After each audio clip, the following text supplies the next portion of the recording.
name is Olatunji Shoti Miri.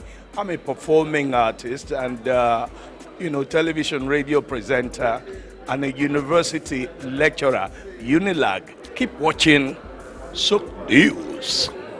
Hello everyone, my name is Kenny Black, Africa's finest music comedian, and you're watching Souq News. If you're not watching Souq News, I pity you, but keep watching Souq News. Hello everyone, my name is Timmy Dakolo, and you're watching Souq News. Stay tuned. Hi, my name is Wisdom Oluwaseun Okoko, co-founder Orbit Africa Properties. I'm live at Souq News. Guys, keep watching Souq News for everything that concerns business, economy, politics, news. Souq News is your station. I'm okay. My name is Raymond Bola Brown. Hi, my name is Fred Amata, and you're on to Souq News. If you are watching this channel for the first time, make sure you continue to watch it because this is Souq News. Shout out to Souq News. Actually, I don't know. I really enjoyed the little moment I spent with you, and I think with more of this. Souq News. Here's the Souq News who had the courage to transcend a locked off camera and actually have a conversation with a human being. It's a pleasure, Souq News. Thank you very much.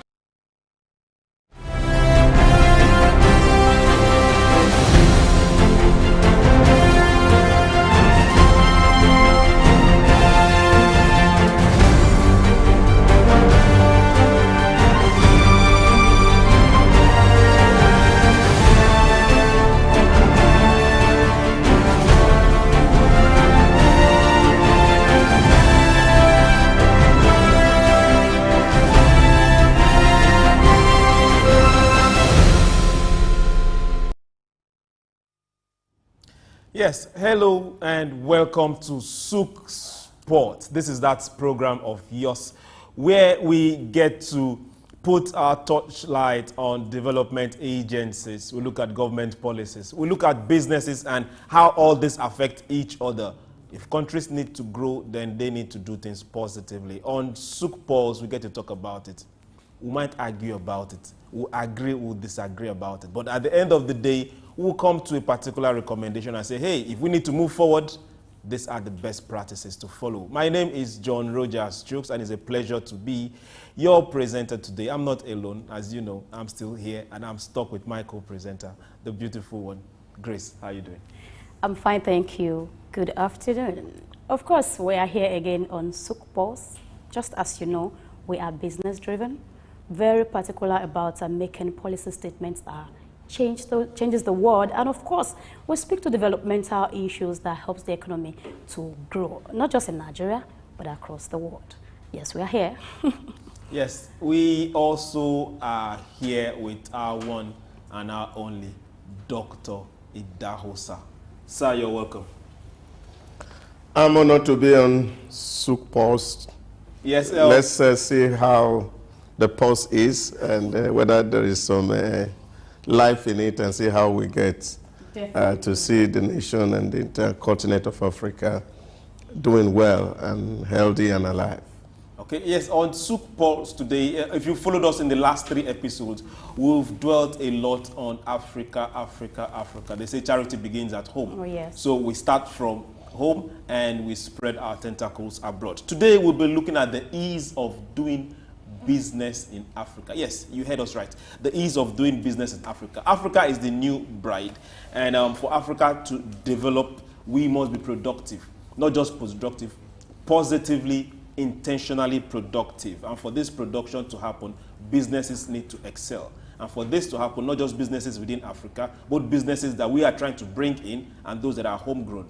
So how is it easy for businesses to thrive in Africa? So we are looking at it. How was the ease of doing business in Africa? We'll run down a whole lot of subtopics through this and talk. And our own in-house guest, who happens to be our in-house analysis, a man who is well-traveled, let's leave that CV for now, will be able to look at some of the issues we'll raise, contribute to it, agree or disagree with it. And we also have a Zoom guest, someone who is not within this climb. He has established some businesses outside west part of Africa. So we'll tell him, we'll get to see what his experience is, and you will also be part of this program. So, sir, there is no simple way of starting, but the first thing you get to do when you come to business, registration. In this particular country of ours, if you need to start a business, you need to go to the Corporate Affairs Commission and get your business registered. And so it is for some other countries. They might call it different names. So let's start from home. How easy is it to register a business in Nigeria? Then we'll go forward to other African countries. I think it's getting better now for us. CAC has greatly really improved. Looking at it from where we used to be 10 years ago, when you have to do a lot, and then you will still not be able to file your documents and get your business registered. I remember in 2009, I needed to have a change of name for an existing business. And I gave it to a lawyer, and the lawyer passed it to somebody. And at the end of the day, we didn't get a document out because of a manual operation. And the principal died, and then the second signatory died, and a whole lot of things really didn't work well. And that was because the process was manual at that time. But today, CAC has digitalized, and all of this thing now you can upload yourself on the portal, and then of course get an yield certificate within 24 to 48 hours. And I think it's getting better for us in Nigeria today. Okay, so we are looking at ease of doing business in Africa, and I want you to look at it. I've actually did some research, and Nigeria is ranked number 3. But of course, I want to bring this, to you. What country, which of the African country is ranked the highest, and why is it so? What is that favorable thing that made the environment convenient for them to be able to succeed business-wise? Yeah, I think a whole lot of countries are doing better than us in terms of the ease of doing business. A lot of people want to get to Botswana, people want to go to Mauritius, people want to go to Rwanda. Morocco is doing excellently well in terms of risk, lower risk in terms of investment and the rest of it. So we are still struggling and still actually at the base. In the last report, 2022, I don't think we are even anywhere going close to the figure that you have mentioned, because there are a whole lot of things that are militating against business. And so ease of doing business does not just end with the registration of your company. You also have to look at the entire ecosystem. Before we get there, let's bite registration, then we'll gradually bite the next one. Yeah, that's what I'm saying. Registration is fine as we speak. Documentation are not issue. Yeah, but you see, there are a lot of multiple things you need to do today. If you register business in Nigeria with CAC, of course, CAC can actually, they are connected with FRS in terms of getting your tax returns and all the rest of it. And that makes it very easy. But then, of course, you also need to go and get a SCUM number from EFCC to be able to open an account. And so is it what do you call it? SCUM. It's no longer TIN. Okay, no. TIN is for local. TIN is for tax. Companies. Okay. From FRS. Okay. They give you a tax identification number. Okay. That's but directly... you will need to go to EFCC to get a license. Is it local companies or international companies? Every company that comes to Nigeria needs to get EFCC. And without that SCUM license, you cannot open an account and you cannot operate. Okay, that's specific for Nigerian client. For Nigerian client, yeah. So those are issues that you also need to have to look at, because EFCC also need to know where your funds are coming and how they are moving. And therefore, you have to clear with EFCC, and that could also take some days. And I'm not sure that process, as we speak, has been digitalized. And that also will slow down people coming. In other places, it's a one-stop shop. Okay. You get into one office, all these things are sorted because the agency are linked together. Okay. So I should be able to see that if I put an application, for example, to CAC, CAC can verify quickly with the tax authorities, verify with EFCC to see if I have issues that I need to resolve with myself, and at the same time issue me all the documentation that I need, and in 24 hours business is registered and I'm ready to run. So this is what area where we need to focus and see how we reduce moving from one office to the other to be able to get documentation for you to start business to run. Okay, thank you very much. Now we've done documentation. Now, wherever you are and you're watching us and you have an interest or you are looking forward to investing in Africa, take out your notepad and start taking notes, because this lessons is free.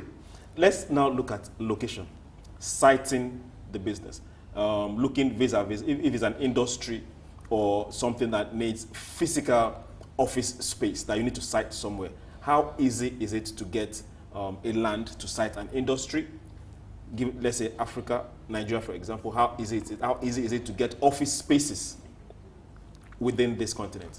Yeah, that's again a big issue, because real estate business in Nigeria has not also developed to a state where you have developers actually building ready-made houses, buildings where people can actually take office space and start a business. Also, what you do, you have to go to look for a land and start to build and cultivate, and the process of even acquiring the land is itself cumbersome, because you can buy a land for a local who owns the land, then of course you need to go back to the state to go and obtain a CFO. Is there no process where if I'm coming from outside a country, there is a system I can just key into and get that location sorted? There's no way you can get land coming from the outside. Must I buy the land? Yes, of course, you have to first of all own a land, because this is the issue, and this is where, of course, the Land Use Act of 1976 had not been reviewed over a long period of time, and it's also inhibiting how businesses are done in this part of the world, because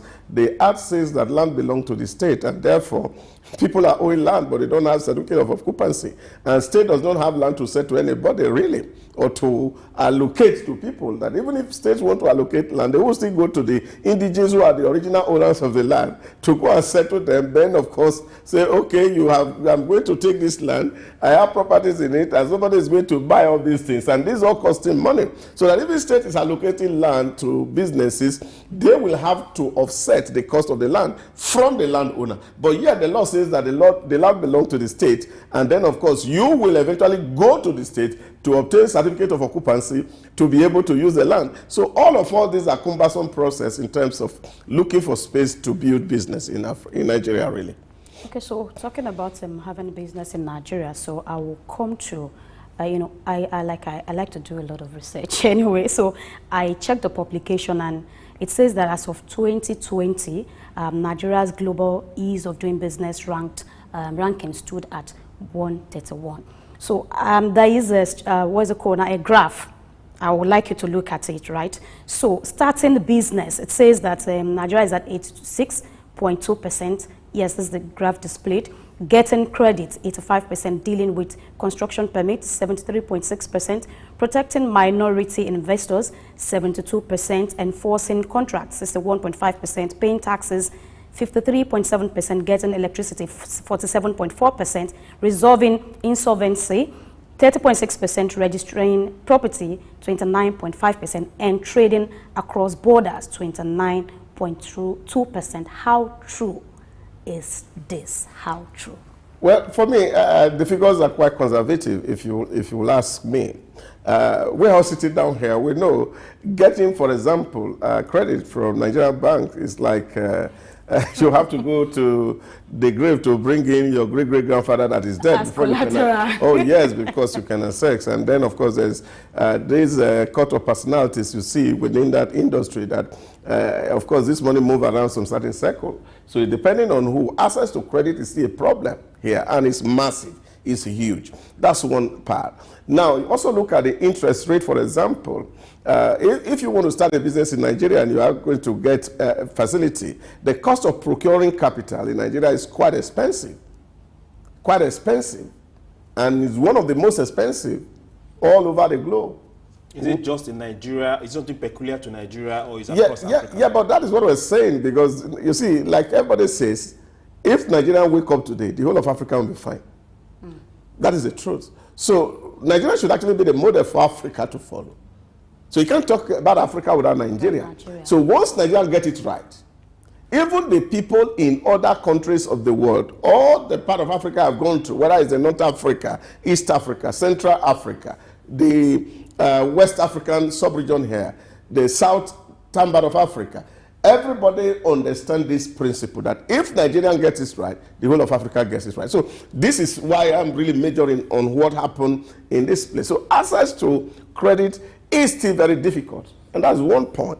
Now, not just credit alone, you also... Sir, we will come back to access to credit. Let's get to speak with Ima. He is on the other side of the Zoom. Hello, Ima. Can you hear us? Our guest is live right now with us, and he is our guest, and he is doing business in Rwanda. Ima, can you hear us? Can you come up now? Okay. Yes, can you hear us? Can you unmute your mic?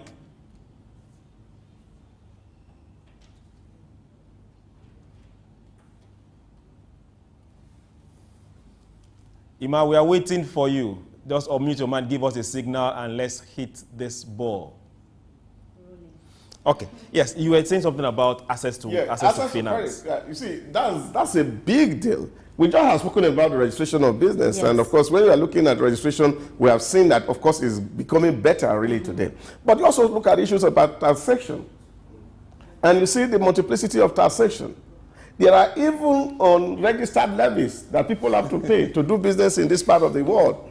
That are not, hold on. That are not government levies. Hold on, sir. You see, you are taking us from here to another topic we want to talk about. Of course. If we go that way, we will roll out too fast, because we need to really hit on this thing so that people will know where they are coming from and brace up their belts. And whoever is doing this... but you see, it's just the overview of the data that is presented. Yes. That you are looking at it, how you are ranked.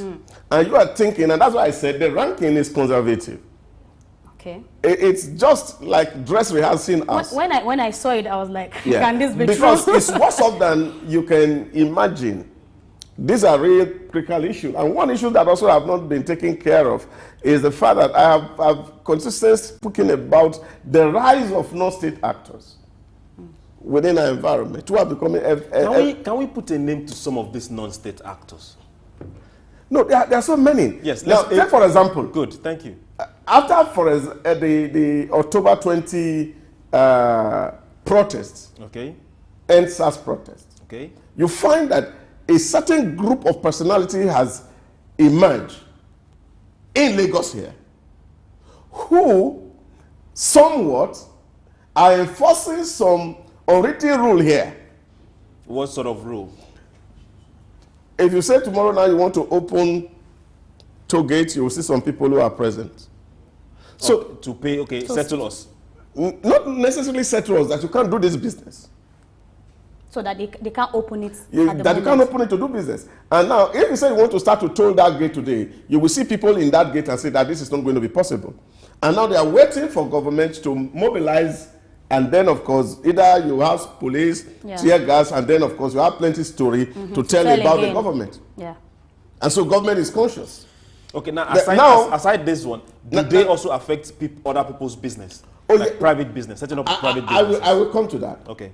Now, if you go to the southeast, you are having IPOB, who are declaring that every Monday everybody sits at home. And governors in the southeast states have not been able to accommodate this. Well, for the sit at home, you said non-state actors. Yes. Yes, good. Now we are kind of deviating a bit, but the question I will ask, the governors, what are they doing? Are they not supposed to be governors? Non-state actors. Why that is what I am saying to you, that the non-state actor are becoming too powerful for the state actors to control. That means the state actors are weak. No. Yes. Yeah, of course, they are weak. Yes, they are weak. This is because you look at it from the point of view of the fact that government is losing legitimacy over time. And so you go across the whole place. That's the reason why a lot of people were even saying, because we're all looking at also again as ease of adjudication. When there are cases that happen to business, how quickly can this be resolved? Of course. Now, if you listen to the commentary about the Supreme Court's judgments about the elections recently, and people speaking about what happened in Kano, or speaking about what happened in Jos, a lot of people are of consensus that you see the way people went out to Supreme Court, how people were prepared and they were on the street. And the state just was waiting for the Supreme Court to say otherwise. Now, these are people that even the state itself cannot control. So you are having this category of people also determining how businesses are done. Okay. So you have let's bring this back home. Let's bring this back home. Okay. The part that really got me was the Monday sit at home. It affects every business across the Niger, and we say completely no, because if I'm trying to bring my money across the Niger and you're telling me that on Monday nothing is going to happen, why should I do that? Yeah. And you're telling me you want somebody to come and invest this way. Yeah. So this is a no. Yeah. No. So you add Monday to Sunday plus Saturday. So the whole week, 3 days, you can't do business. That's what it means. So this is issue. And this also affects whether people want to bring in their money and come to your environment. You have heard state government make comment and say, okay, we have canceled Monday sit at home. But the citizens themselves, they respect more the non-state actors. Is it more of respect or fear? Let's face it. Is it more of respect? No, I think it's not about security. What I mean is, who is securing your business? Who is securing your life? Yeah, because they know that the state is powerless, and the state cannot longer fulfill its responsibility, core responsibility to the citizen, then I think such government should not be there, because protecting life and property. Yes, that is the primary function of the state. Now, but what you have is that if states are supposed to protect lives and property are not able to protect and guarantee the safety of the people, then loyalty shifts to who can protect you or who can guarantee your safety. So if the government can no longer protect its citizens, then I think there should be a switch. There's no switch yet. There should be a switch. We are still discussing and dwelling on ease of doing business. So this particular issue is not something that is peculiar across Africa. It's just a part of Africa. We are going back to Zoom, and our guest is on. We need to find out what's happening across the east of Africa. We're talking about the Rwanda, the Kenyans, and all that side of it. So, hey, no matter what you hear on the show, don't get scared. We are living here, we are okay. So bring your money down this way. Hello, Ima, can you hear us now? Yes, I can hear you. Can you hear me? Yes, can you unmute your device? Yes, my mic. Yes, it's your device, and it's a nice one, so unmute it. Yes, my mic is Can you hear us? Yes, my mic is on. My mic is on.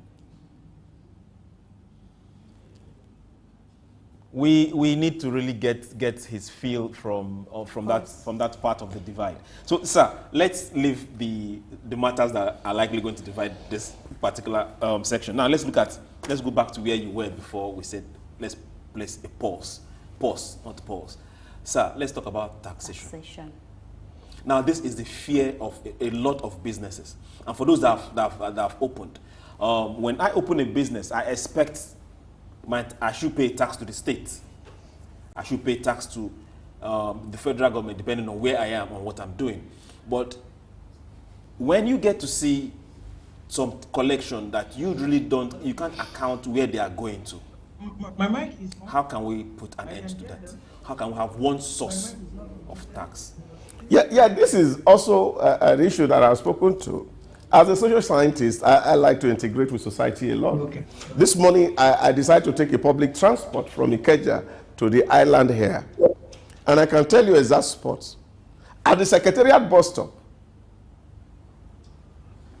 before the Secretariat bus stop, at Allen roundabout, while the guy was trying to take passenger, he gave those non-state actors there 500. When he got to the front of Secretariat, the front of Lagos State Secretariat, he gave them 1,000. The non-state actors? The non-state actors. Okay. When he got to toll gate, he gave them 500. These same non-state actors? Non-state actors. They must be celebrities by now. Now, when he got to Alakbere, he gave them 500. Sir, with all due respect, these non-state actors, don't they have a name? They don't have them. They are faceless. What do we call them around here? Yeah, you can call them motor parked out, whatever. But you see, they are there and they are collecting this revenue. So I'm just telling you one bus that's moving from Ikeja, from the transit point is from that alley roundabout and it's coming to Obalende. Now the guy got to Baga at Oworo climbing. Before Oworo, he gave them 500. He got to that backup point, he gave them 600 or 700. Then I was asking the man, now which one is your own money? He has bought fuel somewhere. And now by the time he got to that Oworo, he has made an infraction. Police had held the boy back. They are negotiating how much they are going to take from him. And then, of course, he drove off. And by the time he got to Obalende, he has lost one tire and a whole lot of things. It was like a messy day. Now, you can imagine and picture this kind of a scenario of somebody investing in a logistic in that environment. So this is a problem. When you get out of Nigeria, you will see such people who stay on the road and they are collecting money. Okay. This also affects business. So these are the things that government need to actually work on and see how do we reduce the powers of non-state actors. Okay, now looking at non-state actors, let's get back to our Zoom guest. Hello. Yes. Hello, can you hear us now?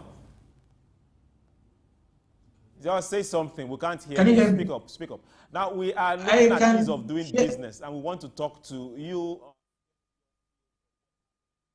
Yes, I can. I'm saying something. Good. You can hear us, right? Just wave at me if you can hear us. Yes, I can hear you clearly. Okay, good. Yes, I can hear you. Now, we are going to run this fast with you. How easy is it to register a business in Rwanda?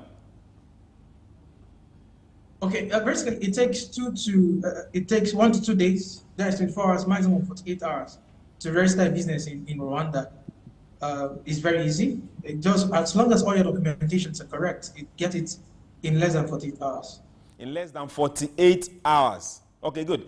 What about taxation, yes. Business taxation? How is it difficult? Do you pay tax to one source or non-state actors are also functioning around there? Okay, I think you pay tax. It's a one-way tax system. So when you pay tax to the Rwanda Revenue Authority, you are done. So, however, you declare your tax every 3 months, which if you don't declare your tax every 3 months, you get fined. If it passes an hour, there are time frame for you to pay your tax. So when you don't pay your tax, you are going to be fined for paying tax. However, it's a one-way system, and it's quite flexible. It's highly digitized, and just I would say it's like a single accounting system where when you pay your tax, it goes straight to the government, and every documentation is attached to your attached to your business documentations that this particular business has paid their tax, have declared their tax. When you don't have revenue for that month, you declare zero. That okay, this particular month I did not make any sales, and it reflects on your business portal. So it's easier. It's better for you to declare your tax zero than to stay mute that okay, because I did not make profit this year. This particular quarter, I'm not going to declare my tax. The only challenge is that sometimes the tax rate is quite high. But when you look at the government, when you look at the infrastructure, when you look at the dividends that your tax give to you, you don't see it as more of a challenge because you're talking about 24-hour power supply. You're talking about water, constant water supply, good road networks that enable your business to flow. So that is how it runs in Rwanda. Earlier we talked about, I think that's some of the things. You actually asked, talking about moving to a country and use Nigeria as example, if you can get a place ready, readily available. So aside taxation, because you just mentioned, the way you said it looks like it was all rosy, there was no challenge at all. But in other area, getting a piece of land or a space which you have actually used to set up your business, what are the challenges you actually encountered, or it just went all seamlessly? Okay, no, sorry. the way I said it, it's not as if it has no hiccups. Like I said earlier, it's easy to register your business. Then again, if you understand, if you follow the rules and regulations, it's a country that is highly, how will I put it now? Their legal framework is intact. So when they ask you to do this and do it at the right time, you are out of the consequences. However, there are consequences like because their systems are working, their systems are fully in operations, so it's easier to do your documentation. So for documentation, approval and all of that, it's easy. Now, when it comes to getting a place ready for business, they have mapped out industrial area. So in Rwanda, there are places where the industrial area where you can have access to want to set up an industry, for example. And if you want to get an office space, there are places you can get an office space. We have the Kiovo, Kisimenti, Kichichiro, a lot of places, marked places, open places where you can get space for your business. I think the only challenge might be cost. It's a country that the economy is still somewhat struggling, a high level of poverty. So anything you touch is quite expensive. So it's highly expensive. So I would say that the growth or the development of Rwanda is faster than the growth of the people itself. And that is one of the reasons why the government of Rwanda is paying attention currently to human capital development.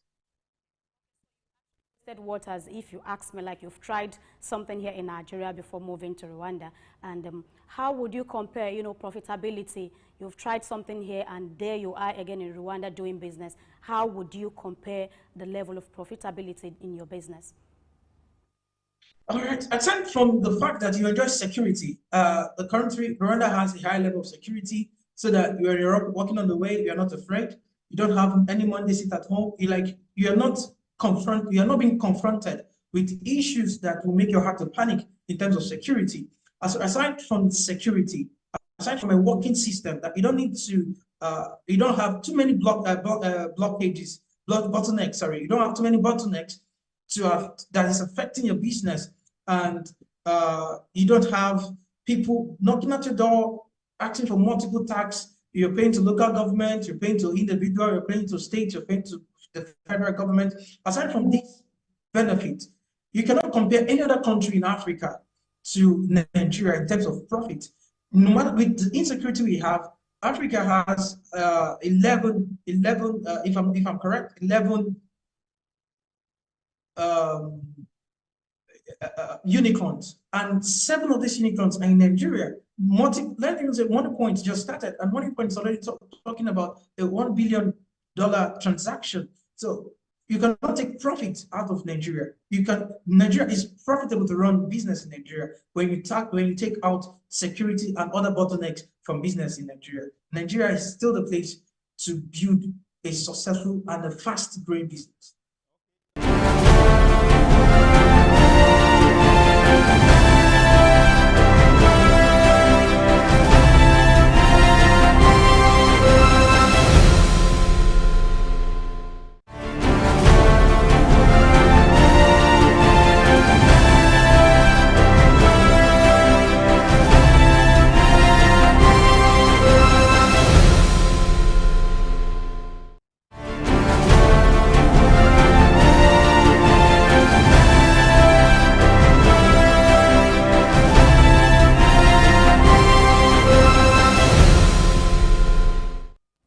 Yes, welcome back. Apologies for that break in transmission. We were still here, and we are talking about ease of doing business in Africa. We've been going through several touch points, and some of them are not too sweet, but hey, we'll go through them, and by the time we're done, we'll tell ourselves some good bitter truths and profile some good solutions to this. So let's now move to manpower. Before you move to manpower, I really want to still ask a question about taxation. Imam mentioned multiple taxation, which you probably don't find everywhere. Yes. So, I mean, does this affect even small businesses? All businesses, all businesses are affected equally. I was listening to my friend, Dr. Judy. I was talking about his experience in Ireland some years ago, and how he got to the island, and he saw a lot of big companies are staying in the island, and I was wanting to find, I said, I saw plenty of India who were on the island, and he said, what's happening here? And they said, oh, this is a tax haven in the whole of Europe. Corporate tax here is 15%, and that's all you pay. So all major companies bring their business headquarters into Ireland, but they operate in other parts of Europe. But the corporate tax is paid in Ireland. Now, what that means is that you're paying smaller tax, because the whole motivation behind business, entrepreneurship, is profit making. Of course. So companies, people go to places where they can maximize profit. People go to UAE, for example, because up till this year, corporate tax is 0 in UAE. They are not even personal income tax. 0. So, but the state still makes their money. They have created several free trade zones where people go to register business on a daily basis, and then, of course, you renew your license every year. Money is coming to the state, and people are going there, so they are having more value than those that are charging so much: corporate tax, personal income tax, local rate, land rent, all of ground rent, all manners of things, education tax, from the same business. So you find that because of this pressure, the incentive for tax evasion is high. Not to even talk about tax avoidance. So these are issues that the state need to deal with. Deliberately. And intentionally. Yes, we have to deal with it, because these are the things that will contribute to your rating in terms of the ease of doing business. Because it's not measured by us, it's measured by the outsiders. So that those who are in position of authority and power should be able to know where to put energy and put their resource in terms of developing. You know, a chap was telling us who worked in the Rwanda government, and he said when Rwanda took money from the United Kingdom to build 5G around the entire of Rwanda, even the people who loaned them money were calling them crazy. But he said it didn't take 2 years for them to have recouped the entire investment. That anywhere you are in UAE, 4G is covered, whether it's in the forest, whether it's in the city. So access to telephone. Here we are still thinking that should we go e-government, because there are a whole lot, internet penetration in Nigeria is still low. They're not even to talk about 4G. And states have moved on to 5G. So these are the things that will facilitate or motivate or incentivize prospective owners of capital to bring money into your client to set up business. Okay, now let's move to manpower. If I'm coming here to do business, if I'm dropping my chunk of money, I expect profit. And now I expect people to work the business. Now, how easy is it to get informed, educated, and experienced manpower in Africa? Well, I think we are trying, we are doing a great lot. A lot of African countries have invested heavily in terms of building capacity for their citizens. So even Nigeria is not excluded. We have a whole lot of human capacity. And that's why you are finding that even we are servicing almost globally now. There's no country in the world where you will go to. In short, I was speaking with a guy in Rwanda the other day, and he said, you guys are just too lucky. And he said, I just came back from Japan. There's no company in Japan that is having to do something meaningful that will not have in Nigeria at decision-making point. Okay. And they said they themselves have not gotten to that level. So which means we're actually far ahead of them. You see that in America, you see that in Europe. You will see Nigeria everywhere. And that's because God also has blessed us with good people. And what we just need, and I think that's what everybody seems to be speaking to, is the fact that we need to cultivate that sense of patriotism and absolute devotion to state. I don't want to put it in the doorstep of leadership. Okay, thank you very much. Now let's go back to where we went to before and we had to come back. Finance. It doesn't matter the amount of money you bring into a country. You want to be able to make profit and also be able to get your profit. And if you want to take your profit home, you should be able to take your profit home because it's your money. You also want to be able to come in and get some partnership, be it local partnership or international partnership, be it trade-wise, be it cash-wise. Now, how easy is it to get easily financed in Africa? Well, finance has been a real difficulty in most parts of Africa. But I am also very grateful to what Nigeria has done in the last 7 months, and the president has demonstrated a lot of goodwill to see how to actually remove some of all these bottlenecks and make it very easy for us to do business. Now, if you remember, one of the biggest problems we had with the United Arab Emirates was the inability of the companies who were flying aircraft here to even move their genuine money from Nigeria outside, because of lack of forex. And that has affected our rating also. Because if you come to do business in any clime and you are putting money in there, you should be able to move out your money. But the president has guaranteed now that anywhere you are free to bring in your money and take it out at any time without restriction. And I think that also is very good. And I am sure that by the time the next round of rating of the ease of doing business is done, Nigeria will rate better than it's currently rated because of the steps that have been taken by this current regime. So this is where we are. We are improving by the day. A lot of confidence is also coming to the market. And you can see that trend, for example, in the capital market and see how a lot of things are doing. It's also the fact that business people are beginning to cultivate some confidence in the system, and they are seeing that government seems to be moving in the direction.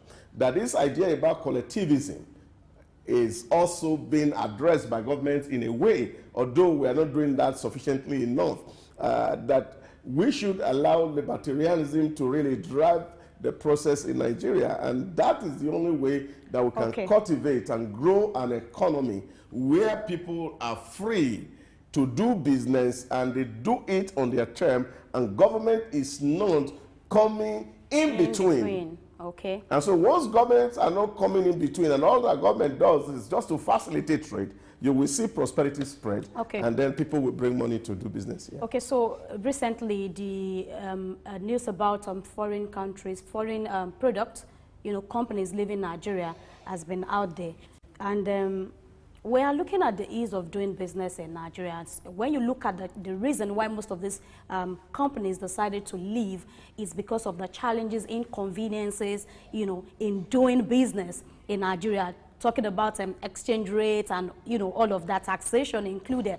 So would you say it's a deliberate approach so we can embrace, Nigerian-owned companies or to more develop the country? Because I remember you talked about, was it China that actually closed their borders for 30 years to ensure they were able to develop themselves? So should we see this as probably a way to, okay, let's face off those people and let's just concentrate on our own people? What do you think? I think it's also important for us to also listen to the companies that left. They didn't leave Nigeria because Nigeria was terrible to make profit. And I think that must be made very clear and straight. You see, people change their model of doing business. And you must understand this. Because businesses are changing. The dynamics are changing globally. And so people are strategizing and re-strategizing on how to make profits. And so, but a lot of them also mentioned that they are having the environment is not conducive for them to continue with the business. It's not true. You see, we must take the politics out of some of all this conversation. Okay. What is happening is that these company models are changing. Now, you can take a graph. If you look at it, for example, between 2000 to 2010, and from 2010 to where we are today, you see companies that were making big money in those days. What's happening to them? Their money is coming down. Do you realize that? Because business models are changing. Let me give you one very small example in terms of fast-moving consumer goods. That's where the exit is happening. You see Unilever, you talk about Cadbury. Yes. You talk about, so this is where the exit is happening, P&G. Now, but you see there are local alternatives that are even better off. Nigeria are drinking more of ginger that we can plant here, that they are willing to drink beverages. So I think that's where my People question are also, is. Now you can see you are tilting people towards are also the question I using asked. local incentive. So when you start to invest in this kind of business and you are having that same model of having big factory to run, and you are generating more overhead, and you are not making commensurate profit, what do? You need to realign your business such that it can remain lean and profitable. Okay, so and I think this is what has happened. Hold on to this thought. Let's go back to Ima. Emmanuel, are you there, please? Yes, I'm here. So, Ima, we want to ask you this last question before we let you go. Thank you for staying on and hanging in there. What's the payment solution like in Rwanda? For everyone that has a business, what's the payment? Is it easy to get paid for the services or the goods you're offering? How easy is it to get paid? I think the payment system in Rwanda is quite reliable. From the Momo down to bank transfer to cash, it's easy to get payments in Rwanda. A level of investment has done in technology, and I think when it comes to financial inclusion, I would say over 70% of Rwandans are financially inclusive. There's a level of financial inclusiveness in Rwanda, and an average person, either literate in terms of English-wise now, literacy in English language or French, can access any of these services to make payments, and also even international transfers. It's very, very, very, very, very reliable. It was easier for my business to receive international payments right in Rwanda compared to Nigeria, in terms of there are some platforms that couldn't have access to, there was no access in Nigeria, but they have access in Rwanda. So international payments, very reliable, local payments, very reliable. I talk a level of financial inclusiveness in Rwanda. And so for that, they have invested a level of infrastructure. Then again, when it comes to branding, there's a perception of Rwanda as a country that does not give room to corruption, and it gives their citizens a very good playground to play in the business arena compared to other countries, because of what their government or what the government has projected. It's not as if there are no corruption. In quotes, I don't want to be political about that. It's not as if there are no corruptions, but however, because of the fight against corruption, zero tolerance to corruption, and the way the media magnify it, so it's easier for people to want to invest in those countries in terms of the fintechs now playing around in that country. So I'll say they are doing a lot of job, and I think also Nigeria is picking up. Thanks to OPay, Money Point, and the rest that are playing very well in this arena in Nigeria. Thank you very much, Ima. We want to say thank you very much for being there, hanging in there. For every of our guests, Ima is into the agro business, and he is doing exceedingly well there in Rwanda and Kenya. I want to thank you for joining us. We will call upon you next time, and we'll pray you will be there for us. Thank you very much, Ima. So, sir, we are coming back to your end. We are looking at one, taxation, one, the ease of getting finance, and the location. So, sir, can you speak to this from the point of a strategic policy statement?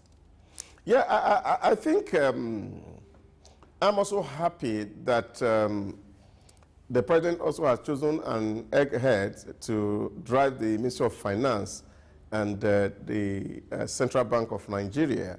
I remember at the CIBN dinner, the Central Bank governor was quite emphatic that his role as CBN was not to function as a commercial bank or deviate from their core mandate of regulating the monetary policy, and they also don't want to interfere in the fiscal policy of the government, so they will stay within their bound. Now, if that is done, that brings a lot of credibility to the banking system, then the central bank can actually watch what the commercial banks are doing, which is, of course, is also very important and critical because it's the cost of access. It's not just the access, it's the cost of capital that's expensive. I was listening to a young lady in Uganda the other day and was saying, look, if somebody is coming from Japan to come and do business in Uganda, and the person is bringing in some money and is taking it at 5%, 9%, and then, of course, the woman in Uganda is borrowing money at 40%, how can they compete? They won't be able to compete. So the cost of capital is still a very big problem, and I think that this regime needs to focus more on this area. Now, once we can reduce the cost of capital, profitability for business is higher. And as more money the businesses make, the more taxes is paid to the government, the more employment is generated, the more social crisis is reduced. And then you have an ecosystem that will really be very, very receptive to foreign investment. This is where government needs to focus on. Yeah, we are not doing badly in terms of getting your business registered. You want to get cash. You want to get site for location. We also have free zones, about 8 of them, national free zones in Nigeria. But how effective are these free zones is another different ball game. And I think it's only the Lagos free zone that's actually very functional, and the Inter zone in Port Harcourt. So there are other free zones that are really not very effective in terms of people coming to put businesses in there and contribute. Doctor, I wanted to add this to while you try to wrap up. So I want you to speak to the risk of using technology as a payment system.